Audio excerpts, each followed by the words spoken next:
Je vous salue au nom de Jésus. Excusez pour le retard avec lequel a commencé le second et le message. C'est parce qu'aujourd'hui, nous avons un culte différent quand il s'agit du culte de projet.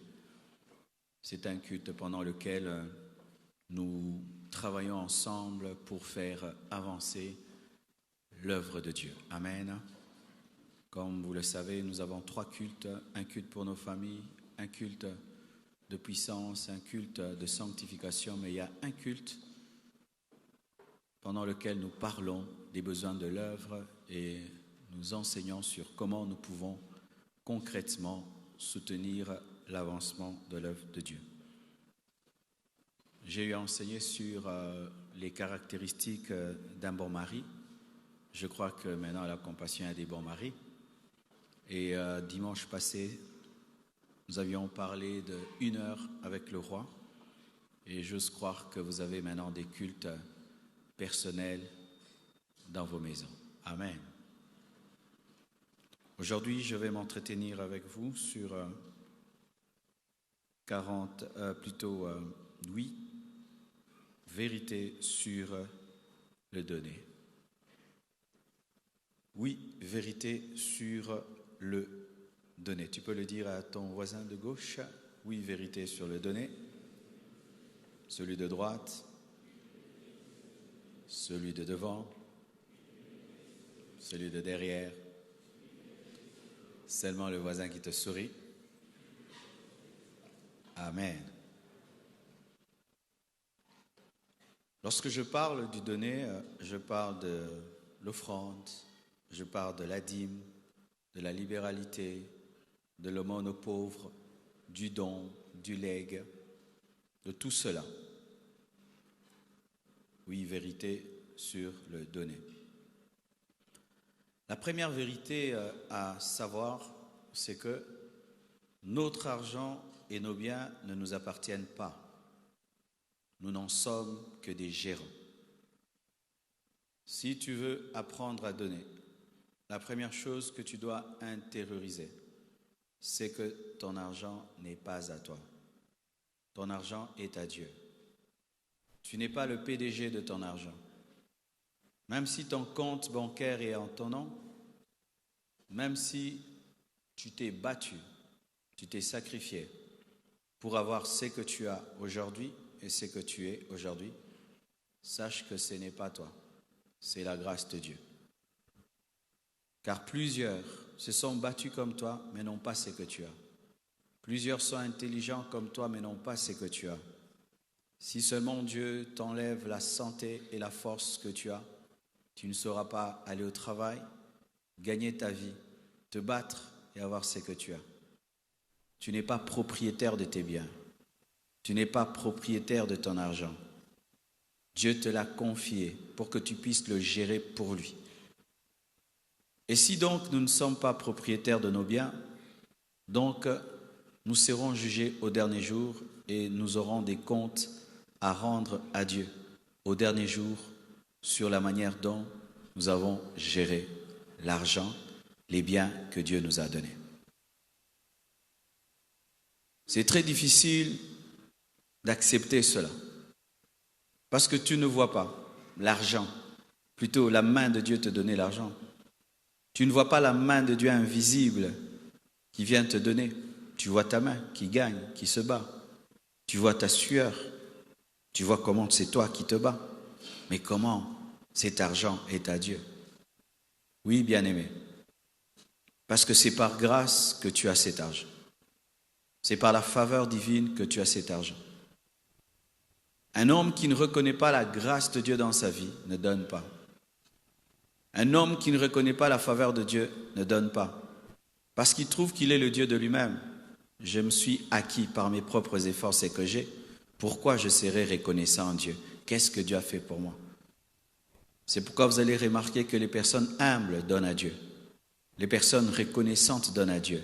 Mais les personnes suffisantes, orgueilleuses ne donnent pas à Dieu parce qu'elles se considèrent comme étant les propriétaires de leurs biens.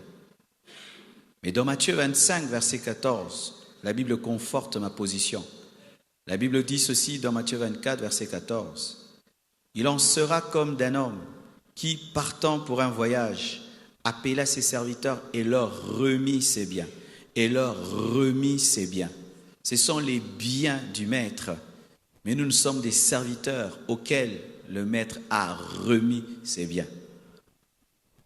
Ta maison est à Dieu. Ta voiture est à Dieu. Tes habits sont à Dieu. C'est pourquoi il peut te dire de prendre tes habits et de les donner. Ce ne sont pas tes habits. Il peut te dire prends ta voiture, donne-la. Ce n'est pas ta voiture. Prends ta maison, donne-la. Prends ta parcelle, donne-la. Parce que ce n'est pas ta maison. Ce n'est pas ta parcelle. Ce ne sont pas tes vêtements. Ce sont des biens qui t'ont été remis par ton maître. Est-ce que, étant un PDG, tu as un gérant dans ton entreprise, tu lui confies, mettons 1 000 $, et puis tu lui téléphones et dis, gérant, oui chef, prends 500 que tu encaisses, tu vas dans un orphelinat et tu donnes. Est-ce que le gérant va dire non? Il ne dira pas non. Pourquoi? Ce n'est pas à lui. Mais pourquoi quand Dieu nous donne des ordres sur notre argent, plutôt sur ce que nous devons donner, nous ne le faisons pas? C'est parce que nous ne nous considérons pas comme des gérants. Nous nous considérons comme des propriétaires. C'est pourquoi c'est toi-même qui dois te battre pour ta vie. Quand les puissants des ténèbres viennent pour attaquer tes finances, tu es seul face aux puissants des ténèbres. Pourquoi? C'est toi qui es le PDG, ce n'est pas Dieu. Dieu protège quand c'est lui qui est le PDG et toi tu es le gérant. Bien-aimés, retenez cela. Quels que soient les biens que tu auras sur cette terre, tu n'es qu'un intendant. C'est pourquoi, quel que soit le niveau de la richesse d'un homme, lorsqu'un homme meurt, on l'appelle pauvre. Pourquoi? Parce que nous n'emportons pas ce que nous avons. Si ce que tu as est à toi, pourquoi ta mort, tu ne vas rien emporter? C'est parce que ce n'est pas à toi. Et je vous assure, mes frères, quand tu as eu cette lecture, que ces maisons, je ne les emporterai pas. Ces voitures, je les amènerai nulle part. Tu auras un détachement face aux biens de ce monde. Et quand Dieu te dira, prends, fais ça, tu le feras parce que tu sais que tu n'emporteras même pas une cuillère de l'autre côté. Nus, nous naissons et nus, nous partons. Car même les vêtements qui recouvrent un mort ne sont pas ses vêtements. Parce qu'il n'en a pas besoin. Qui d'entre nous est né avec un seul franc en poche? Qui d'entre nous ira avec un seul franc en poche? Aucun d'entre nous, mes frères. Les Égyptiens avaient l'habitude, lorsqu'ils enterraient quelqu'un qui était riche, on prenait même des pièces d'or, on mettait sur ses yeux pour qu'il puisse partir en paix. Mais quand les gens sont allés ouvrir les sarcophages, ils ont pris ces pièces, ce n'était pas à toi. Même si on t'enterre avec de l'or, ce n'est pas ton or. Les personnes qui sont attachées aux biens matériels sont énervées, sont blessées d'entendre cela. Quoi? Tout ça? Je me bats pour tout ça et ce n'est pas à moi. Oui, ce n'est pas à toi. Dieu te prête cela. Premier secret, pour donner, tu es un gérant. Dieu est le PDG. Deuxième vérité. Le Saint-Esprit parle aussi en termes de libéralité. Certaines personnes ici, peut-être c'est pour ta première fois de venir à la Compassion, et tu as entendu parler que c'est une église dans laquelle on parle de sanctification, on parle du caractère, des choses spirituelles, de l'onction, de l'évangélisation, et tu es étonné que ce matin, ce pasteur-là que tu suis à la télévision parle d'argent. Oh! C'est très bien pour toi, il fallait que tu viennes aujourd'hui. Comme ça va t'équilibrer. Parce que Dieu parle aussi d'argent. Dieu parle d'argent. Si tu as une Bible électronique, tape argent dans la Bible, ça sortira ou pas? Pourquoi ça sortira? Parce que Dieu parle d'argent. Tape offrande dans la Bible, ça sortira ou pas? Ça sortira parce que Dieu parle. La plupart des temps, nous pensons que Dieu ne parle que de sanctification. Mais il y a des gens ici, ils sont en ordre avec Dieu, ils n'ont pas un problème de péché.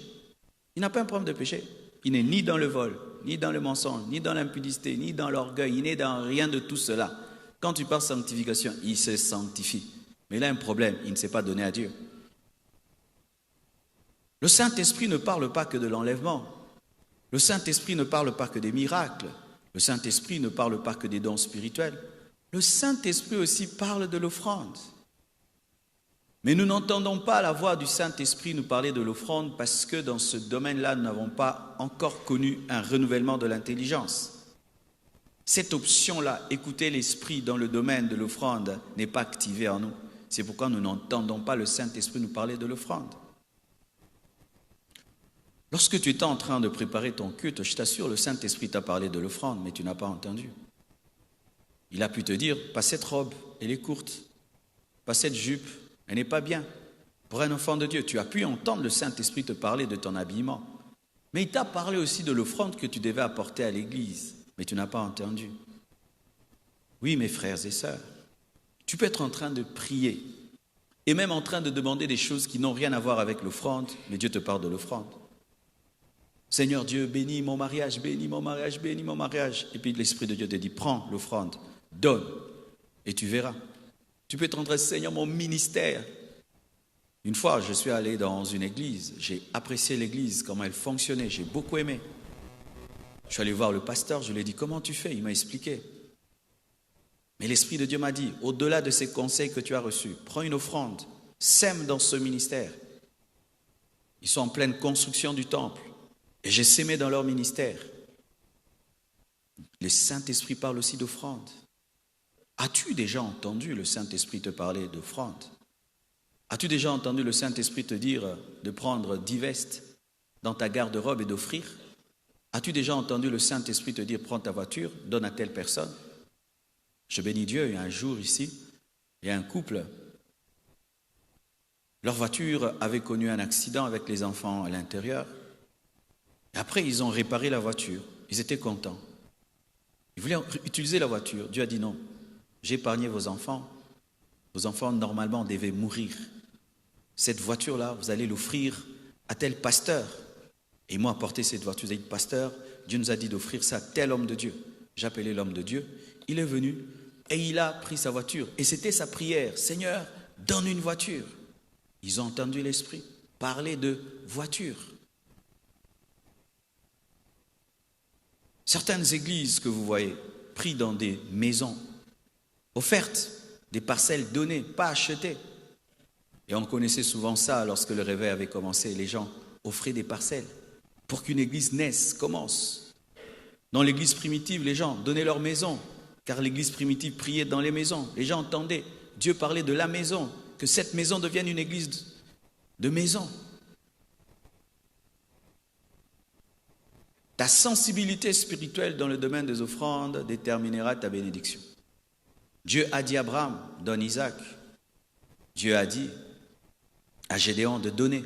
Le Saint-Esprit parle aussi de libéralité.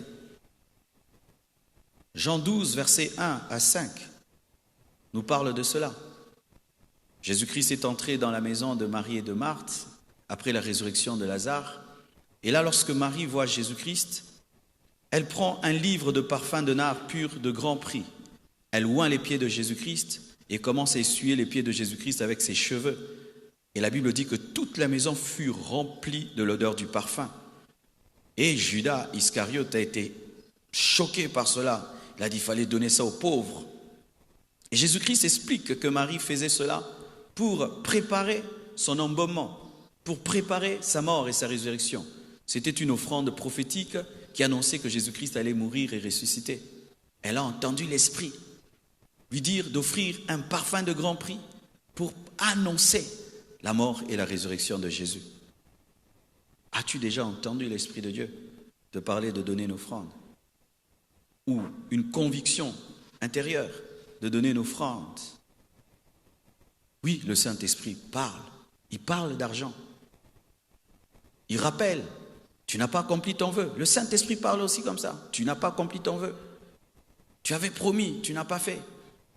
Je me souviens quand je suis entré dans la retraite de 40 jours, le Seigneur m'a parlé de 3 personnes. Il m'a posé la question, où se trouve-t-il l'homme de Dieu? C'était quelqu'un qui avait vraiment été très important dans ma vie quand j'étais au début. Et il m'a posé la question sur un autre, et je ne savais pas ce qu'ils étaient devenus. Mais je sentais dans mon esprit qu'ils traversaient des moments très difficiles dans leur ministère et dans leur vie sociale. Alors quand je suis sorti de la retraite, je me suis renseigné, j'ai pu trouver l'un d'eux. et j'ai accompli ce que Dieu m'avait demandé de faire dans son ministère mensuellement. Mais il y avait un autre je n'avais pas fait.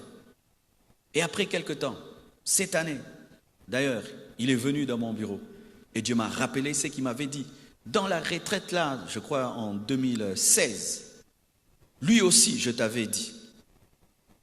Et j'ai fait la promesse et j'ai commencé à accomplir mon engagement mensuel. Et chaque fin du mois, ces hommes qui ont été au départ de ma vie chrétienne, qui m'ont enseigné, qui m'ont formé, me bénissent chaque fin du mois et Dieu me bénit. Écoutez-vous Dieu vous parler en termes d'offrande.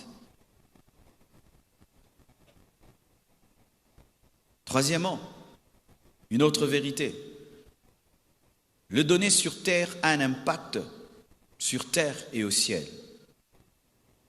Lorsque tu donnes sur terre, sache que tu vas récolter sur terre. Mais pas seulement sur terre, tu vas récolter au ciel. Alléluia. Bien-aimés frères, sœurs, avez-vous déjà remarqué certaines familles? Tu étudies avec lui dans une même école et tu vois, eux quand ils finissent, directement ils sont embauchés. Et après, ils se marient et puis ils ont une bonne vie. Mais vous, les autres, vous galérez. Et des fois même, tu étais premier de la classe. Mais pour trouver le travail, c'est dur. Et nous disons, ils ont la chance. Cette famille-là a la chance. Mais la plupart des temps, ce n'est pas la chance. Des fois, c'est un grand-parent qui, au temps de sa richesse, avait donné à Dieu, avait servi Dieu avec ses biens, et sa descendance profite de sa bénédiction. Bien-aimés frères, sœurs, si quand un parent va dans la maison d'un féticheur et y apporte son argent et cela mène la malédiction sur toute sa descendance, vous pensez que Dieu ne bénit pas un père, une mère, un jeune homme qui apporte son argent dans l'œuvre de Dieu? Il bénit ce jeune homme et bénit sa descendance. Lorsqu'Abraham a donné sa dîme à Melchisédek, même Lévi qui était dans ses reins a été béni alors qu'il n'était pas encore né. Chaque fois que nous servons Dieu avec nos biens, même nos reins sont bénis. Notre descendance est bénie. Alléluia. C'est pourquoi il y a des gens qui réussissent dans la vie. Ils font des grandes choses. Vous êtes étonnés comment il fait. Il y a quelqu'un dans la famille qui a provoqué la bénédiction. Aujourd'hui, les Juifs sont bénis. Pourquoi? Il y a eu Abraham, il y a eu Isaac, il y a eu Jacob, il y a eu Salomon, il y a eu David. Des hommes qui ont touché le cœur de Dieu. Un parallélisme a été fait entre deux familles américaines, deux personnes qui ont vécu dans la même période, qui ont fréquenté un même milieu, mais qui étaient différents dans leur spiritualité. L'un craignait Dieu et l'autre était dans le péché. Celui qui craignait Dieu et qui servait Dieu a engendré des sénateurs, des gouverneurs, des grands magistrats, des grands professeurs d'université aux États-Unis. Mais l'autre qui était livré à l'iniquité a engendré des prisonniers, a engendré des voyous, des voleurs et des brigands. Bien-aimés frères, sœurs, lorsque tu donnes à Dieu, tu libères dans ta vie l'esprit du donner. Des fois, nous nous plaignons, les gens ne me donnent pas, mais pose-toi la question, est-ce que tu partages? Je vous assure, les personnes qui donnent libèrent un esprit de donner, on leur donne en retour. Des fois même, tu ne dis rien. L'offrande que tu donnes attire le donner. Les personnes égoïstes souvent sont celles qui se plaignent souvent. On ne me donne pas, on ne me donne pas, on ne me donne pas, on ne me donne pas. Toi, tu donnes à qui? Tu donnes à qui? Tu donnes à qui? Des fois, nous sommes très exigeants avec les autres. Il n'a pas fait ça pour moi, il n'a pas fait ça pour moi. Et tu fais quoi pour qui? Qui profite de toi? Qui bénéficie de ta bénédiction? Qu'est-ce que tu fais pour les autres? Cette année, as-tu fait quelque chose pour quelqu'un?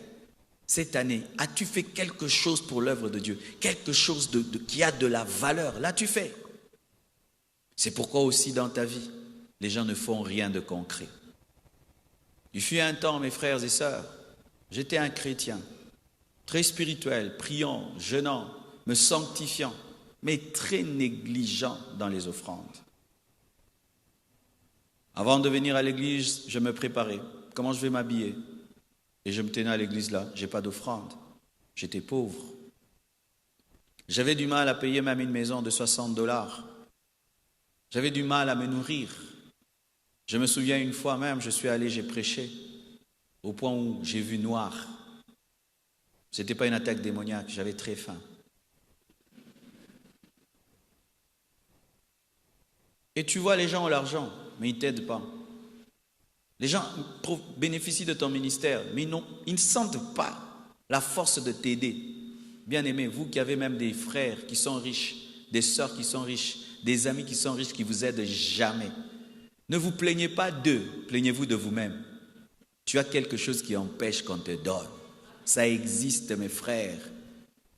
Il y a des gens, tu les regardes comme ça, tu n'as pas envie de lui donner. Tu sens sa figure lui dit Kokabela, maté, les cas. En français, son visage te dit ne me donne pas, passe. Mais il y a d'autres, tu sens qu'il te dit donne-moi, donne-moi, donne-moi. Vrai ou faux? Est-ce que tu as ça, cette puissance qui attire le donner? Et cette puissance qui attire le donner n'est que dans le donner. Paul, qui est l'un des hommes les plus spirituels de la Bible, qui n'aurait jamais parlé de ces choses, écoutez ce qu'il dit. Dans 2 Corinthiens 9, versets 6 à 11. Sachez-le, celui qui sème peu, moissonnera peu. Mais ça, c'est la grâce, c'est l'enseignant de la grâce. Dans la grâce, tu sèmes peu, tu moissonnes beaucoup parce que c'est la grâce. Mais Paul, l'enseignant de la grâce, dit, celui qui sème peu, moissonne peu, l'enseignant de la grâce. Et celui qui sème abondamment, moissonnera abondamment, l'enseignant de la grâce. Que chacun donne comme il a résolu en son cœur, sans tristesse ni contrainte. Car Dieu aime celui qui donne avec joie. Et Dieu peut vous combler de toutes sortes de grâces, afin que, possédant toujours en toutes choses de quoi satisfaire à tous vos besoins, vous ayez encore en abondance pour toute bonne œuvre. Selon qu'il est écrit, il a fait des largesses, il a donné aux indigents, sa justice subsiste à jamais. Celui qui fournit de la sémence au semeur et du pain pour sa nourriture, vous fournira et vous multipliera la semence et il augmentera les fruits de votre justice. Vous serez de la sorte enrichis à tous égards pour toute espèce de libéralité qui, par notre moyen, feront offrir à Dieu des actions de grâce. Acclamons la parole de Dieu. Paul, par ce passage, veut dire de manière concise que si tu donnes, on te donnera. Si tu donnes, tu récolteras. Et tu récolteras abondamment, dit Paul. Ne pense pas, mon frère, en donnant à Dieu des miettes, tu récolteras des grandes choses. Ne pense pas en donnant des choses qui ne te touchent pas, que des grands miracles financiers t'arriveront. Car oui, mes frères, les miracles financiers existent. Le diable, souvent, pour détruire les choses authentiques, fait des fausses choses. Et aujourd'hui, avec tout ce que nous entendons, Miracle Money, tout le reste, les gens ne veulent plus qu'on parle des miracles financiers. Mais le miracle financier existe. Le miracle financier existe. Quelqu'un peut recevoir l'ordre de Dieu de te faire du bien. Ou il entend Dieu. Va chercher telle personne, fais telle chose. Ne connaissez-vous pas des sentinelles qui ont hérité des maisons? Amen. Vous connaissez, n'est-ce pas? Le blanc, il vit avec lui des années, et puis un jour, il dit, « Oh, tu étais bon avec moi, là, à votre pays, ça ne va pas, j'aimerais m'en aller, mais tu étais bien, je te laisse ma parcelle. » Et cet homme hérite d'une maison. Ne connaissez-vous pas des personnes qui étaient fidèles dans des petites choses, mais qui un jour sont devenues héritières des grandes choses? Ne connaissez-vous pas? Si même dans ce monde, vous voyez cette jeune fille qui est devenue parmi les princesses en Angleterre, c'est un miracle dans sa famille, vrai ou faux? Si de telles choses peuvent se passer, vous pensez qu'en Dieu cela n'arrive pas? L'histoire d'Esther, ce n'est pas un conte, c'est pour dire que cela peut arriver. Amen, hein? Cela peut arriver. Une fille élevée par une sentinelle peut devenir reine. Cela peut arriver, vous le croyez? Un pousse-pousseur peut devenir millionnaire, vous le croyez? Ah oui, mes frères, si certains qui sont ici vous témoignent d'où ils viennent, qu'est-ce qu'ils ont été et qu'est-ce qu'ils ont fait, et ce que Dieu a fait dans leur vie, vous vous rendrez compte que les miracles financiers existent. Ça existe. J'ai vu des personnes, une seule fois dans ma vie, qui ont quitté des pays étrangers avec l'ordre de Dieu de me donner des sommes que j'ai jamais vues. Venir, garer la voiture, donner et disparaître. Fini. Dieu lui a dit de le faire. Elle fait, elle part. C'est fini. Dieu lui a dit ça là. Elle dit, Dieu m'a dit. Les miracles financiers existent. Mais pour déclencher cela, prends un avion. Viens et te dépose des sommes que tu n'as jamais vues. Comme ça. Jamais. Il faudrait que tu aies eu à libérer un esprit de donner. Amen.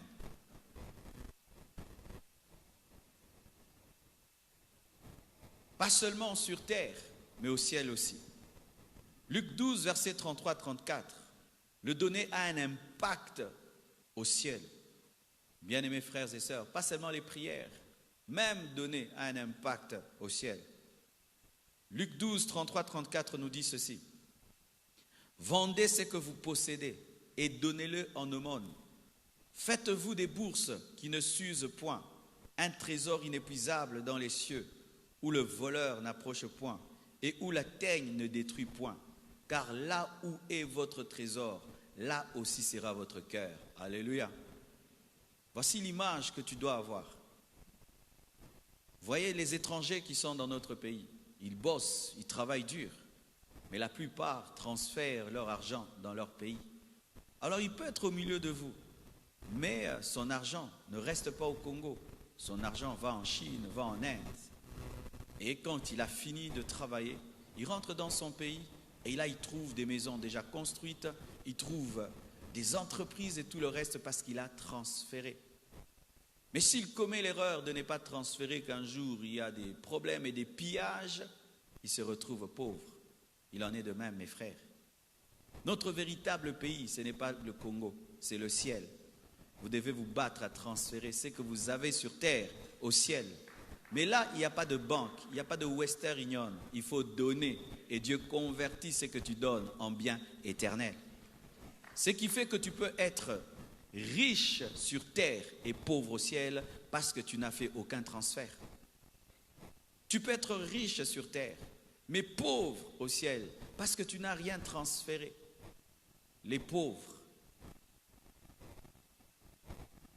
l'œuvre de Dieu, l'évangélisation, les serviteurs de Dieu, les orphelins, les orphelines sont des banques célestes qui permettent de transférer ton argent au ciel. Il n'y a pas un endroit, il n'y a pas une banque. C'est quand tu aides l'évangélisation, c'est quand tu soutiens l'œuvre de Dieu, c'est quand tu aides les orphelins, quand tu aides les veuves, quand tu donnes ton aumône, quand tu vois un pauvre en cours de route et tu lui donnes, tu es en train de transférer ton argent. Et la Bible dit que là où se trouve ton trésor, là où sera ton cœur. Tu sais pourquoi tu aimes le monde? Parce que tout ce que tu as est ici. Mais si tu transfères ce qui est à toi au ciel, ton cœur sera là-bas. Parce que tu sais que là-bas, tu es plus riche qu'ici. Et le bon côté, c'est que Dieu est tellement fidèle et il a une mémoire tellement fidèle qui te rendra même ce que tu as fait quand tu avais 12 ans. Dieu récompense même un verre d'eau donné à l'un de ses serviteurs. Alléluia. Lorsque tu iras au ciel, Dieu te dira, tu vois quand tu étais jeune, à l'université, oui, il y avait une croisade à l'université, oui, tu avais pris tes $10, tu avais mis dans la croisade, oui, tu vois à cause de ça, j'ai fait ceci pour toi au ciel. Bien-aimés frères, même à vous, qui êtes dans cette église depuis les débuts, lorsqu'on priait avec des pierres, vous savez qu'à la compassion, au début de l'église, il n'y avait pas cette chaise. Des fois, on plaçait des pierres. On plaçait des pierres. Les gens s'asseyaient sur des pierres. Et des fois même, il y a un papa qui nous prêtait des chaises d'avion crachées. Air Zahir. Il travaillait à Air Zahir et chez lui, il y avait des chaises d'avion crachées. Et on amenait les chaises d'avion à l'église. Non, c'était prophétique, hein, qu'on allait beaucoup voyager. On n'avait pas l'argent pour mettre des pots. Vous savez, je prenais quoi? Une vieille branche desséchée. Je la repeignais en verre. Et puis je la mettais à l'église comme pot. Mais il y a des gens, quand ils ont vu ça, ils ont acheté les chaises, le premier piano, le premier drum, la première guitare, déjà jetée, la première guitare déjà abîmée, oubliée par nous, mais jamais oubliée par Dieu. Dans 10 ans, 20 ans, ce lieu ne sera pas comme ça, mes frères. Rassurez-vous, si Jésus tarde de venir, ce lieu sera transformé comme pas possible. Mais Dieu n'oubliera pas ce que tu as fait maintenant. Alléluia. Transférez vos biens au ciel. Nous sommes des pèlerins sur la terre, comme ces étrangers qui sont au milieu de nous, qui ont leur cœur chez eux et qui envoient tout dans leur patrie. Vous aussi, envoyez tout dans votre patrie céleste. Sinon, vous serez riches sur terre, mais pauvres au ciel, alors que c'est là votre véritable destination. Et sachez, mes frères et sœurs, dans le domaine du salut, nous sommes tous égaux. Lorsque tu crois en Jésus-Christ, tu es sauvé. Mais dans le domaine de la récompense, nous ne sommes pas tous égaux. Un chrétien à gauche est né de nouveau. Un autre à droite né de nouveau. Dans le domaine du salut, ils sont sauvés. S'ils meurent, ils vont au ciel. L'un gagne $1000, l'autre gagne $1000. Côté salaire égaux. Mais celui-ci qui gagne $1000, à la fin du mois, il prend sa dîme de $100, il donne. Lui, à la fin du mois, il bouffe sa dîme. Dans le domaine de la récompense, ils ne seront pas égaux. Celui-ci, dans les 1000 qu'il a, il prend soin d'un orphelin. L'autre, il méprise les orphelins. Au dernier jour, ils n'auront pas la même récompense. Celui-ci, dans le peu qu'il a, il aide les membres de sa famille. L'autre n'aide personne. Ils ne seront pas égaux au dernier jour. Celui-ci, dans ce qu'il a, soutient l'évangélisation. Mais lui, il dit, je n'ai que 1000. Ils ne seront pas égaux en matière de récompense au ciel. Frères et sœurs, nous sommes tous des Congolais. Et nous connaissons tous les mêmes problèmes. Mais certains, au nom de la pauvreté actuelle, deviennent pingres, comme si toute l'économie du Congo, il est le seul à la subir. Les Congolais des Congolais. Passe Kotimboka, Bissonyonso. Quand le taux monte pour moi, il monte aussi pour toi. Amen. Hein? Mais l'autre aussi, malgré le taux, la hausse du dollar et tout, il donne. Mais toi, depuis que ça a haussé, au Kati Nzambe, Nzamboza Pini, dollar et mati. Frères et sœurs, alors que c'est dans les moments difficiles que Dieu attend les plus grands sacrifices. Vous imaginez que Dieu demandait des offrandes dans le désert. Vous imaginez que Dieu a demandé de l'eau alors qu'il y avait pénurie d'eau pendant 3 ans et demi au temps d'Élie. C'est quand les choses sont difficiles que les vraies offrandes sont réelles. Car lorsque tu donnes dans l'abondance, c'est normal. Mais quand tu donnes quand c'est difficile, c'est extraordinaire. L'une des offrandes qui ont sorti ma vie de la misère, les serviteurs de Dieu sont venus de la France. On fait un concert à l'église et quand on les a bénis, ce n'était pas suffisant. Et j'avais honte de leur donner ça. Dieu m'a dit de prendre tout ce que j'avais à la maison, d'ajouter et de les bénir. Après cela, nous avons passé une semaine terrible. C'était difficile de manger, difficile de ceci, difficile de cela. On a prié le Seigneur et Dieu nous a donné une vision qui a transformé nos finances. La pauvreté, je l'ai connue, mes frères. Moi, je fus pauvre, très pauvre, frère, pauvrement pauvre, des pauvres.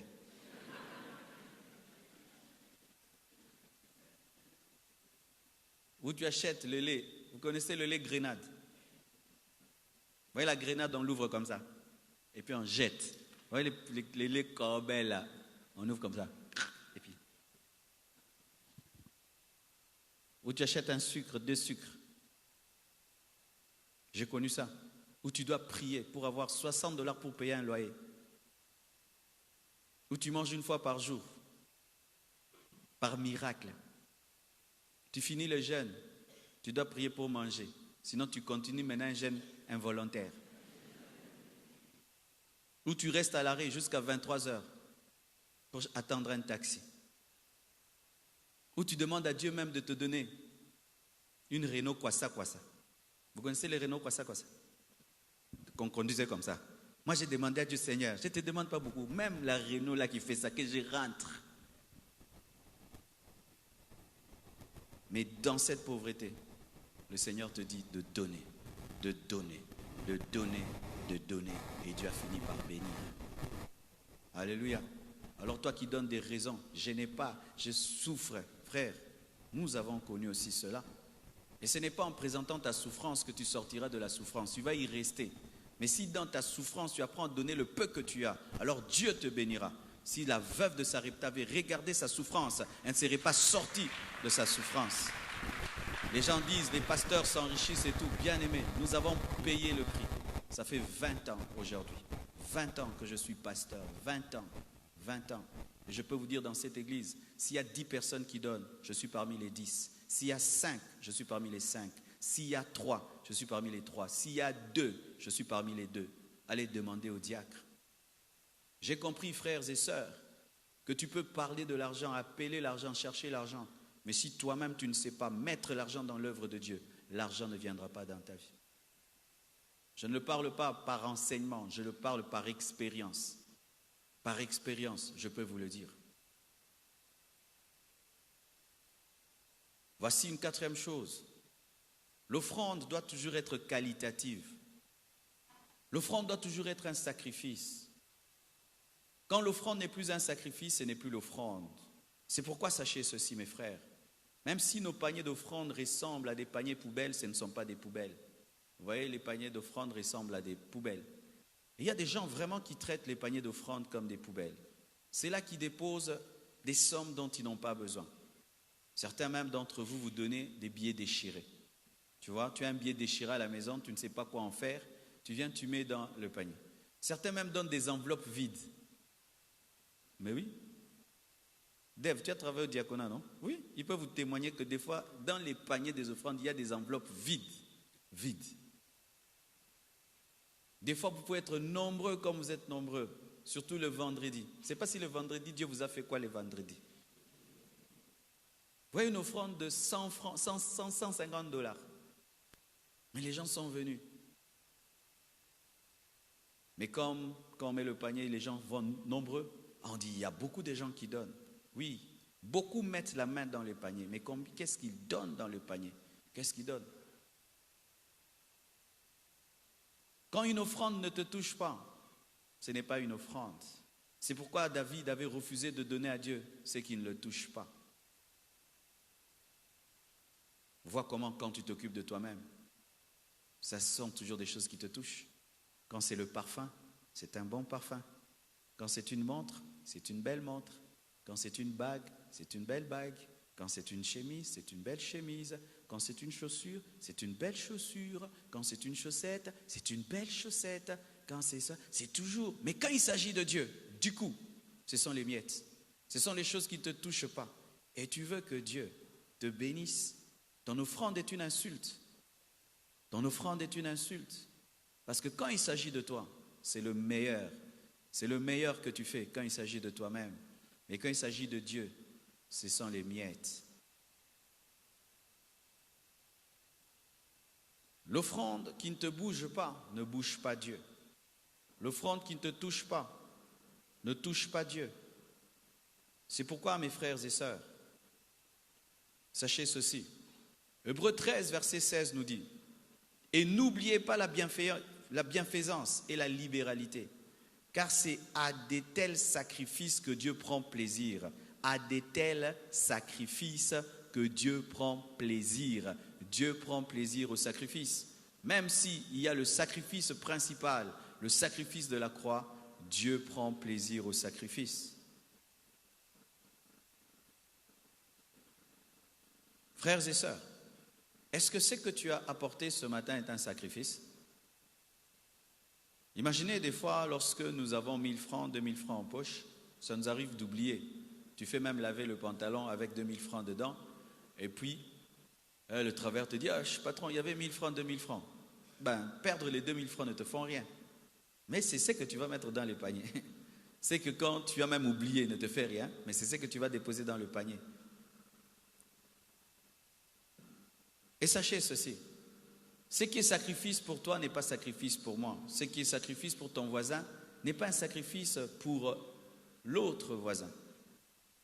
Un jeune étudiant ce matin, s'il donne 1000 francs, on peut dire qu'il a fait un sacrifice parce que il peut acheter avec du pain, prendre du thé. Mais quelqu'un qui travaille,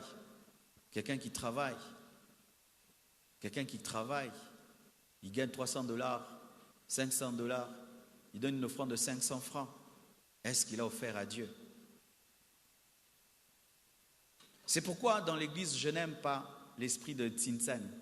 Ces choses-là où avant de donner quelque chose, tu dois poser la question à l'autre combien il a donné. Combien tu as donné? 20. Ok, moi aussi je donne 20. Mais lui, quand il donne 20, c'est un sacrifice. Il se peut qu'il n'avait que $50. Dans ces 50, il a donné 20. Mais toi, tu as 10 000. Et dans les 10 000, tu dis, tu donnes 20 comme l'autre. Ce qui est un sacrifice pour ton voisin n'est pas un sacrifice pour toi. Que chacun de vous donne selon la bénédiction que Dieu lui a accordée. Ne te compare jamais à personne quand il s'agit de donner. C'est pourquoi même mes frères, quand quelqu'un peut venir ici, dit moi je donne 10 000, mais toi tu as 10 $. N'aie pas honte de donner 10 $. Peut-être ton 10 $ est plus important que ces 10 000. Peut-être lui c'est un multimilliardaire. 10 000 $ c'est rien du tout. Mais toi tu n'as que ces 10 $. C'est pourquoi Jésus-Christ a honoré l'offrande de la veuve. Amen. Cinquièmement, l'offrande se prépare à la maison. Des fois quand on dit c'est l'heure des offrandes, ceux qui ont préparé l'offrande, du coup trouvent l'offrande et la donnent. Mais ceux qui ne préparent pas leur offrande, c'est quand ils la cherchent. Et ils prennent du temps. Mais quand tu vas à l'ambassade, tu prépares déjà ton passeport. Tu prépares déjà tes documents. Depuis la maison, personne ne va à l'ambassade et prépare ses documents devant l'agent de l'ambassade. Mais nous cherchons l'offrande devant le panier. C'est devant le panier maintenant que tu dis, je veux donner quoi? Et certains, quand ils sont devant le panier, ils commettent maintenant des erreurs. Il avait prévu de donner $1 et c'est 100 $ qui entrent dans les paniers. Aïe! Papa.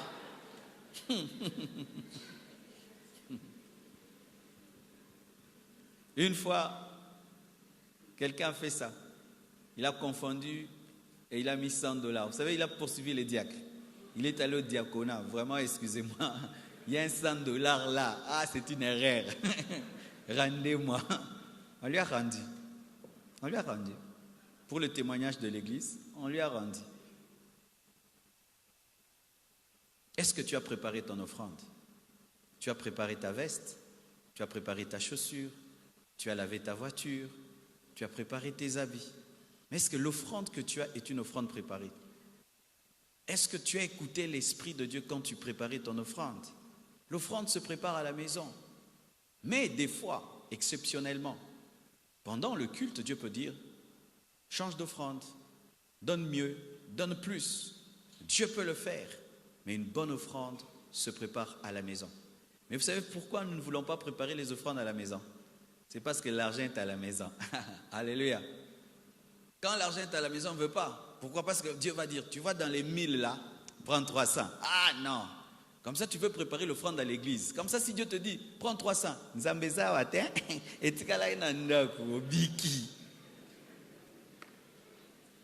C'est pourquoi certains pasteurs sont devenus ingénieurs en Europe. Ils mettent maintenant des terminaux bancaires là. Même si c'est resté à la maison, la carte est là, papa. Tcha.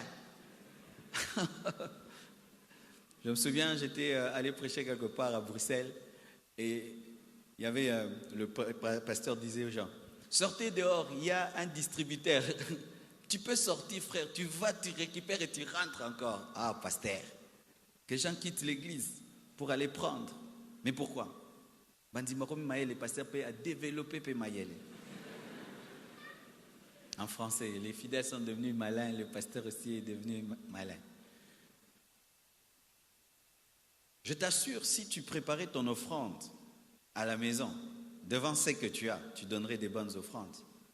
Mais la plupart, nous venons et c'est le reste du taxi, de la moto.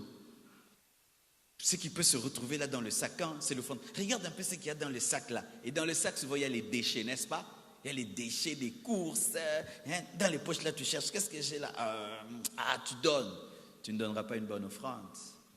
Aujourd'hui, alors que je voulais, au premier culte, j'ai donné l'offrande. Au deuxième, j'avais prévu une certaine offrande. Mais entre les cultes, il y a quelqu'un qui m'a béni. Alors je voulais donner comme j'avais prévu. Non, Dieu m'a dit, non mon fils, j'étais béni. Vraiment, j'étais béni. Donc tu dois donner l'offrande du béni. Et j'ai préparé l'offrande du béni. Quand tu étais étudiant, tu donnais la même somme. Tu travailles, la même somme. Promotion, la même somme. Tu as des enfants, la même somme. Tu deviens grand-père. Vraiment, tu es rabbi, ne change pas. Il y a des gens comme ça. Tu regardes l'offrande qu'il donne et l'offrande d'un enfant, c'est égal. Mais c'est un papa. Mais quand il donne l'offrande, c'est comme s'il a les codines. Je sais ce que je dis. Vous savez, des fois, on tient des réunions, vous êtes peut-être à 10. Vous faites une réunion à 10 et puis il y a une offrande. Mais toi, tu sais que dans cette offrande-là, moi j'ai donné 50. Et puis on vient te donner les comptes. Ah, l'offrande est de 60. Tu sais que 50 c'est toi. Les 10 là maintenant.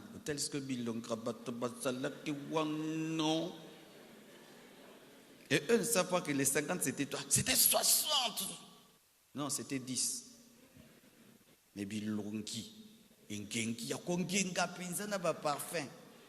Mais ignon c'est quoi qui c'est 10.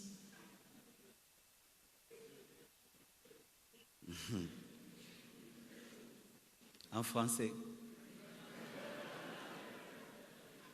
Donc des gens bien parfumés qui brillent, mais quand ils donnent, leurs offrandes ne brillent pas.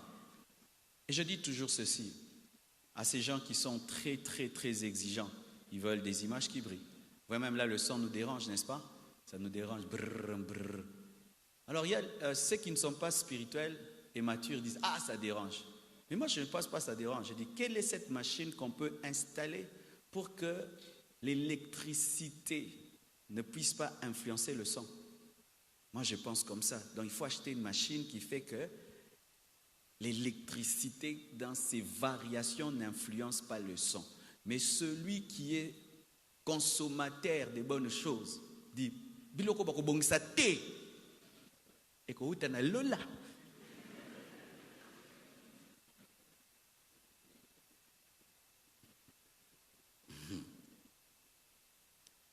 Je veux dire quelque chose et je n'ai rien contre les personnes à qui je vais m'adresser. Amen. Mais je l'ai remarqué. Le service spirituel ne nous exempte pas de donner. Amen. Souvent dans les églises, qu'est-ce qui se passe? Les gens qui prêchent ne donnent pas. Les prédicateurs ne donnent pas. Quand il a fini de prêcher, il vous a donné la parole. Lui, quand c'est l'heure des offrandes, n'est pas concerné.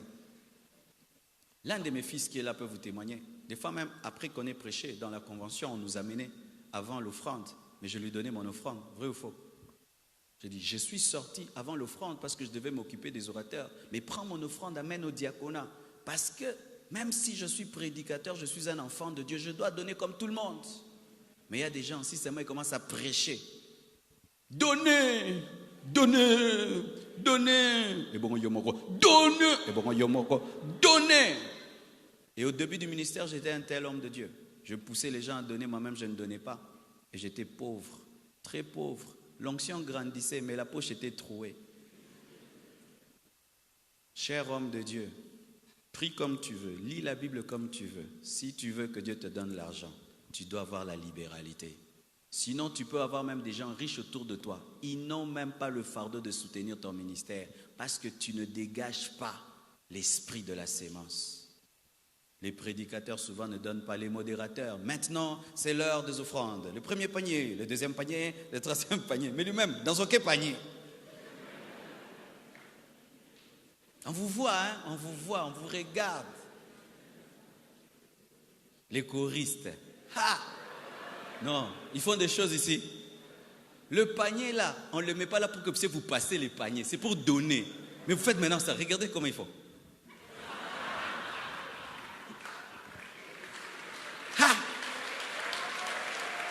Quand vous regardez, je dis, mais c'est pas vrai. C'est comme si tu deviens choriste, du coup, tu deviens magnolo. Et d'autres, même quand on lui amène seulement le panier, ils commencent à rigoler. Quand on lui amène ça, il rit. Vraiment bino. Tu as que yemba.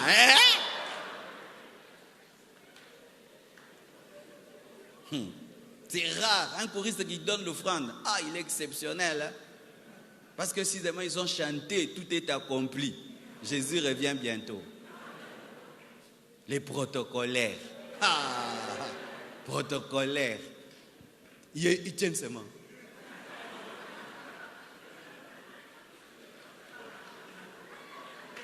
Jamais ou rarement tu vois un protocolaire, c'est l'heure des offrandes, lui-même prend, il met d'abord et puis jamais ils sont là. Mais il prépare quoi? La chemise jaune. On va s'habiller en jaune, hein? En jaune, jaune et cravate noire, hein? On va changer rouge, hein? Préparez aussi les offrandes. Sinon, vous serez pauvres, recevant la richesse des autres, mais pauvres, oui. Les diacres aussi. Diacre, compter l'argent, c'est pas que tu donnes l'argent. Aujourd'hui, ils ont donné 100 000. Tu as donné combien dans les 100 000? Oh, aujourd'hui, vraiment, c'est quelle libéralité, pasteur? Quelle est ta libéralité dans la libéralité? Compter l'argent, c'est pas que tu donnes l'argent. Et c'est très dangereux que tu sois un diacre. Tu n'es pas fidèle dans ta dîme, dans ton offrande, c'est dangereux. Un diacre doit donner sa dîme, son offrande. Un protocolaire doit donner sa dîme, son offrande. Sinon, tu es dangereux. Si tu voles Dieu dans ta dîme et dans ton offrande, tu es dangereux. On ne peut pas te mettre là où il y a l'argent. Parce que tu voles déjà Dieu. Ubanginza meto signé. Un diacre donne. Parce que tu es là où il y a la libéralité. Tu dois libérer l'esprit du donner. Les ouvriers, qu'est-ce qu'on remarque? Lorsque quelqu'un est fidèle, simple à l'église, il donne. Il suffit seulement qu'on l'amène dans un département, qu'il commence à faire quelque chose à l'église. Du coup, il pense que l'église maintenant doit lui donner. Lui ne peut plus donner. Pourquoi? Nous on balaye l'église, nous on fait ceci, nous on filme, nous on fait ceci. Moi je ne peux plus donner parce que moi déjà je donne ma force. Bien-aimés, faites très attention. Si en devenant ouvrier, vous allez perdre le fardeau de l'œuvre de Dieu, restez des fidèles tout simples. C'est pourquoi vous remarquez dans les églises, les fidèles entre guillemets simples sont plus bénis que ceux qui sont des ouvriers et des présidents des départements qui ne donnent pas. Les premiers à demander des cotisations, mais eux-mêmes ne donnent pas. Nous allons cotiser chacun $10, $10. Vous regardez dans la liste des cotisations. Président. Maintenant, comme il est président, il n'y a pas moins de président. Liste. C'est pourquoi ton département ne donne pas. Des présidents qui se plaignent, mais ils ne contribuent pas, mon département ne contribue pas. Est-ce que tu es un modèle dans tes contributions? Ils n'ont pas le courage de te le dire, mais c'est ce qu'ils disent dans le fond de leur cœur, c'est pourquoi ils ne donnent pas. Mais si tu deviens modèle, ils vont te suivre. Les anciens, tu es ancien à l'église, il faut donner. Il y a des gens qui pensent que leur ancienneté, c'est ça l'offrande. Toumeli. Il faut donner. Toumeli papa, depuis Banda, Tosa Awa.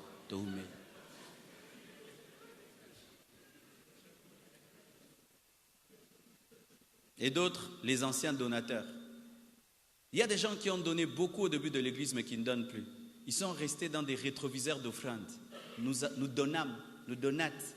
Lorsque nous donnons, nous fûmes les donateurs. Nous étâmes. Rétroviseurs d'offrandes. Non, quand cette œuvre était au début, nous l'avons tenue. Tu la tiens toujours? Un ami à moi est allé dans une famille et on lui a facturé une dot terrible. On nous a dit de ne plus même dire facture. Mais c'était vraiment une dot terrible.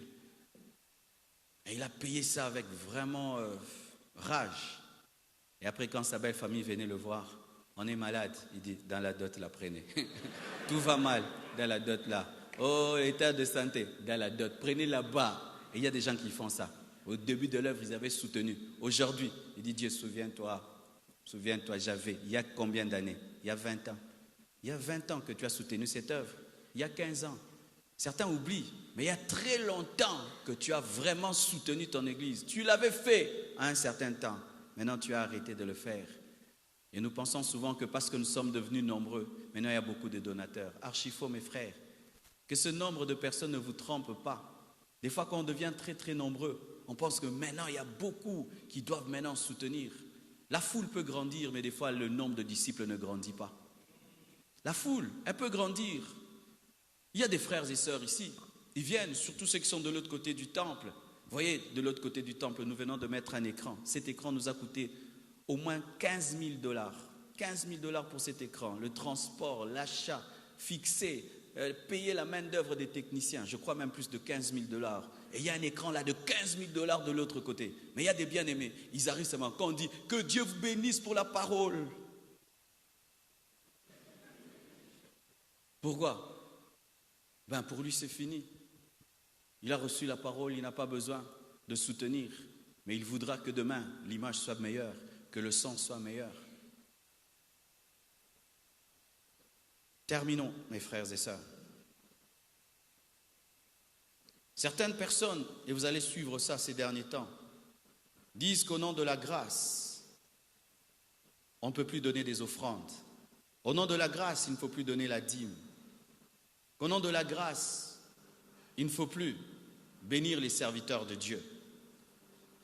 Mais lorsque vous lisez Hébreux 13, versets 15 à 16, la Bible dit ceci.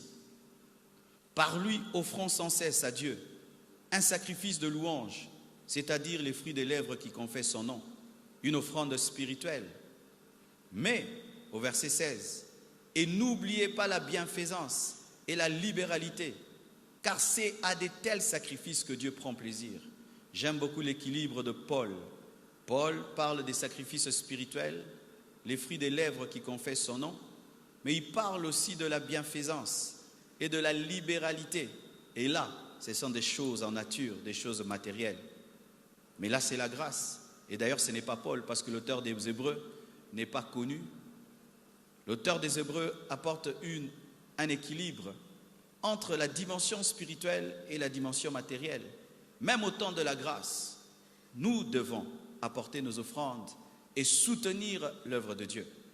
Écoutez ceci pour terminer. Il est vrai que dans la nouvelle alliance, il n'y a pas d'offrande pour le pardon des péchés. Il n'y a pas une offrande qui sauve. C'est l'offrande de Christ qui sauve. C'est l'offrande de Jésus-Christ qui pardonne les péchés. Il n'y a pas une offrande pour ton salut. Aucune offrande ne peut te sauver.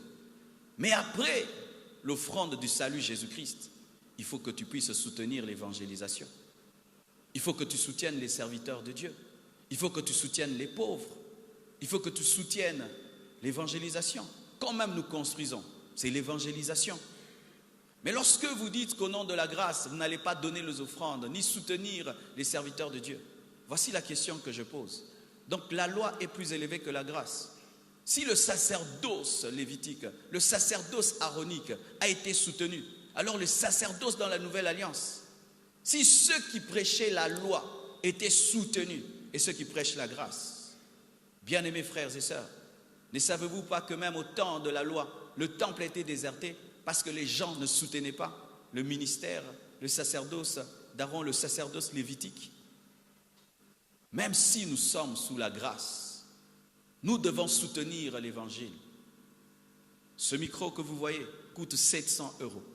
On a acheté avec quoi? Avec les offrandes, les chaises sur lesquelles vous êtes assis. La moitié, c'est un papa de l'église qui a acheté cela. Mais il pouvait dire, nous sommes au temps de la grâce, je ne vais rien donner. Mais ça te permet d'écouter la parole confortablement.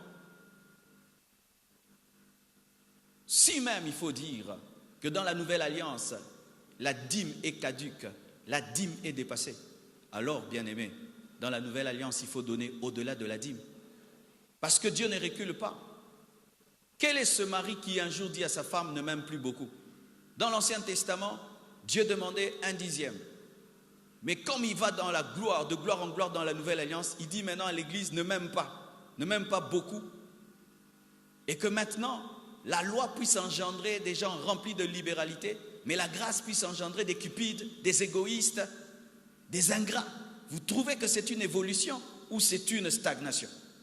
Un tel enseignement enseigne une stagnation. Car lorsque nous quittons la loi pour aller dans la grâce, nous évoluons, nous grandissons, même dans l'amour pour Dieu. Mais enseigner que comme c'est la grâce, il ne faut plus donner, c'est reculer.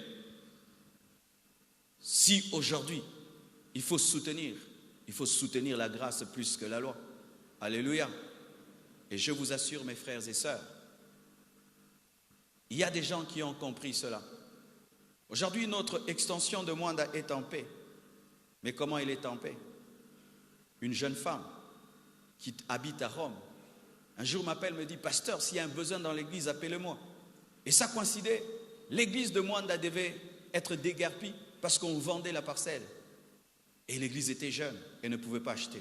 Cette femme, à elle seule, je l'ai téléphoné, je lui ai dit, on a besoin d'autant pour acheter une parcelle pour l'église. Je lui ai envoyé tous les documents. Cette femme m'a dit, va seulement à la banque et tout l'argent a été donné. Pourquoi?